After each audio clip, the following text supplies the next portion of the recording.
how to convert Bitcoin to USDT on Binance.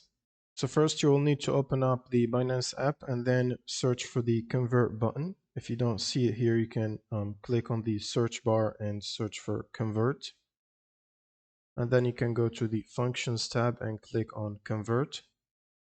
Now you want to select from to set it to Bitcoin or BTC. And the to is going to be USDT. And then you can specify the amount that you want to convert, for example, 0.1 Bitcoin, or you can press the max button to convert everything you have on Bitcoin to USDT, and then click on the preview button. And then all you need to do is click on confirm and the convert will be done. Now you can check your wallet to see your new balance in the USDT currency.